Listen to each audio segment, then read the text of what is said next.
January 18th, 2024, 04:45 hours. Rogers Pass, British Columbia. Derek Martins kills the engine on his Cat 14-ton rotary snowplow and steps into darkness so complete his headlamp beam dies after 20 feet. The temperature reads -23 Celsius. Wind gusts push against his orange hard shell with enough force to require bracing. Somewhere above him, invisible in the pre-dawn black, the Selkirk Mountains rise another 3,000 feet. He's about to close the Trans-Canada Highway, again. This will be closure number 47 this winter season. There are still 11 weeks until spring. The highway beneath his boots cost $2 million per kilometer to build through this section. The snowplow he just parked cost another $1.8 million. The avalanche control program keeping this corridor theoretically passable runs $7 million annually. And yet, several times each week between November and April, the entire operation simply stops. Gates swing down, traffic halts, the highway closes. This is not failure. This is the system working exactly as designed. The Trans-Canada Highway through Rogers Pass represents one of the most audacious infrastructure gambles. Time equals 3 milliseconds / in Canadian history. Completed in 1962, this 90-kilometer stretch punches through the Selkirk Mountains at the precise location where geography becomes almost deliberately hostile to human transportation. The pass sits at 1,330 meters elevation. The mountains surrounding it rise to over 2,800 meters. Between these peaks and the valley floor exists what avalanche forecasters call a conveyor belt of destruction. 138 avalanche paths intersect the highway corridor. Not near it, through it. In winter, the Selkirks receive. Time equals 3 milliseconds greater than / an average of 14 meters of snowfall, not accumulated snow depth, actual snowfall. The snowpack builds to depths exceeding 8 meters on the slopes above the highway. At those volumes, gravity becomes an active participant in infrastructure management. The engineers who designed this route in the late 1950s understood the mathematics perfectly. Build a highway through the only viable pass connecting British Columbia's interior to the rest of Canada, or accept that the Western province remains economically isolated by mountain ranges that make the Rockies look gentle. They chose the highway. They also chose to fight the avalanches. Fred Schleiss led the original avalanche survey team in 1957.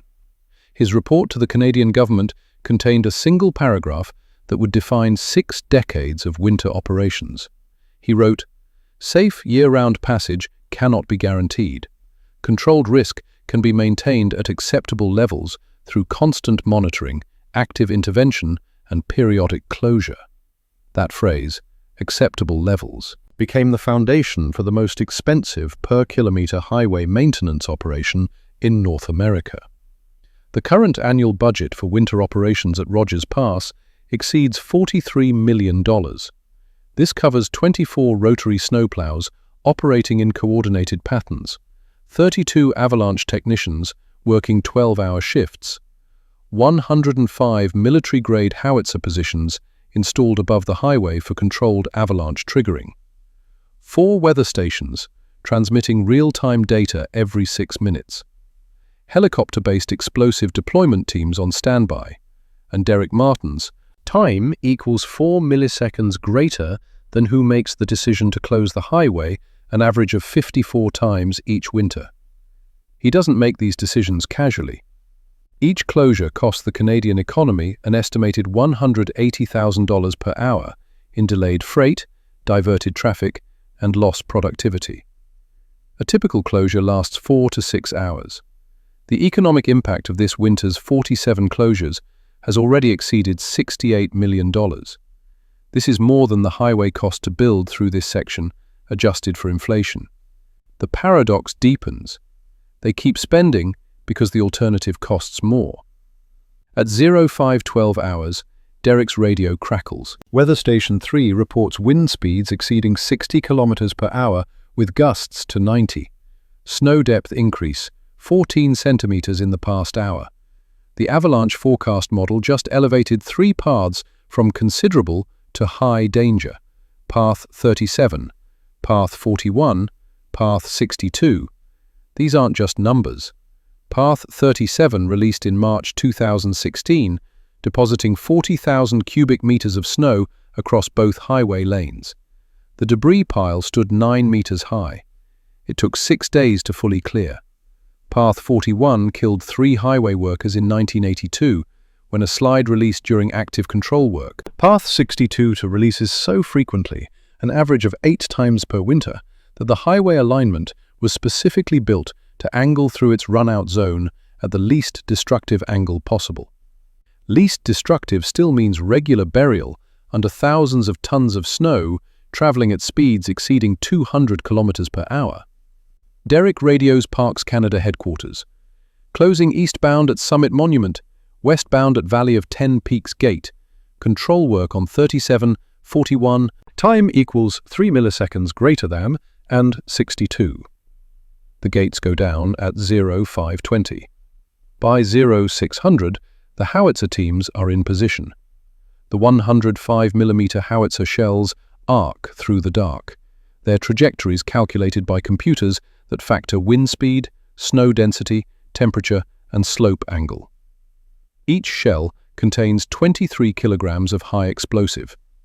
They detonate on impact with the snowpack, creating shock waves that either trigger the unstable slab or prove it stable enough to hold. Path 37 takes 3 shells before releasing. The slide runs for 42 seconds. Derek watches through binoculars as a wall of white erases the landscape, moving with the peculiar fluid-solid dynamic of large avalanches. Trees snap. Boulders the size of cars tumble within the flow. The debris crosses the highway and continues another 200 meters before momentum dies. When the snow settles, the highway has disappeared beneath a deposit averaging 4.2 meters deep across a 100-meter width. The rotary plows move in at 0645. These machines don't push snow. They devour it. The rotating auger system can process 4,500 tons of snow per hour, flinging it in a continuous arc up to 40 meters from the roadway. The operators work in a strange sensory environment. Complete darkness beyond the machine's lights, the roar of the diesel engine, the grinding vibration of auger teeth chewing compressed avalanche debris that contains rock, ice, and shattered timber. It takes 3 hours and 20 minutes to cut through the deposit on Path 37. Path 41 didn't release. The shells proved the slope stable, at least for now. Path 62 released on the second shell. Smaller volume, maybe 8,000 cubic meters, but it crossed the highway at an angle that required complete clearing. Another 2 hours. By 14:30 hours, the highway reopens. Total closure time, 9 hours, 10 minutes. Economic cost, approximately $1.6 million. Cost of not closing, impossible to calculate because the alternative is death. The obvious question hovers over every closure. Why not build a different route? The answer exists in geography that predates human ambition by millions of years. The Selkirk Mountains form a north-south barrier with exactly one pass below 1,500 meters elevation that doesn't require tunneling through granite for 15 kilometers. That pass is Rogers. Engineers have proposed alternatives. In 1973, a feasibility study examined a route 80 kilometers north through the Monachies. Estimated cost, $940 million, $1973. Construction time, 14 years. Avalanche paths intersecting the route, 103. The problem doesn't have a geographic solution. A 1986 proposal suggested a tunnel, 15 kilometers of bore through the Selkirk granite, bypassing the avalanche paths entirely. Cost estimate, $2.3 billion. But the tunnel would require ventilation systems capable of handling 10,000 vehicles daily, emergency exits every kilometer, and drainage infrastructure to prevent flooding from mountain springs. Annual operating costs exceeded the current avalanche control program.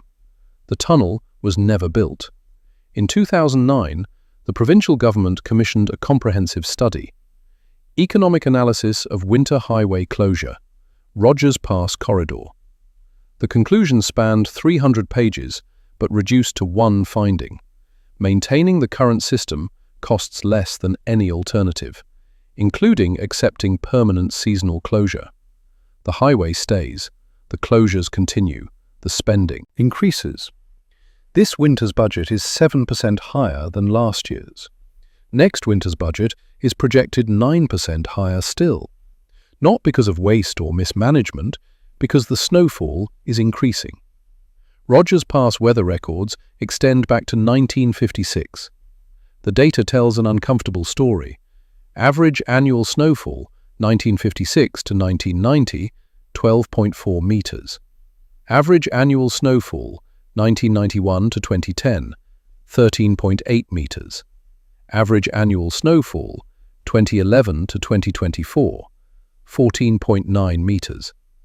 The increase seems modest until you multiply it across 138 avalanche paths operating on exponential release dynamics. More snow means more avalanche volume, which means longer closure times, which means higher costs. But the snow volume alone doesn't explain the 54 average closures per winter. The pattern has changed. Historical data shows avalanches followed predictable cycles. Large storms produced clear danger periods. Control work happened. Roads cleared. The system stabilized for days or even weeks. Now, the instability persists. Storms arrive in rapid succession with less settling time between events. Temperature fluctuations create weak layers within the snowpack, invisible structural faults that can persist for weeks before catastrophically failing. The forecasting models that worked for 4 decades now struggle with accuracy beyond 72 hours. Derek has worked Rogers Pass for 19 winters. He describes the change in tactile terms. The snow feels different, heavier, wetter some days, impossibly dry others. We get temperature swings that would have been rare 20 years ago happening 3 times a week now. Time equals 550 milliseconds / every slide is a surprise in some way. The surprises cost money and time. Each unexpected closure requires repositioning equipment, recalling staff, recalculating logistics. The efficiency that kept costs manageable for decades has eroded. The system still works, but it works harder, costs more, and closes more frequently.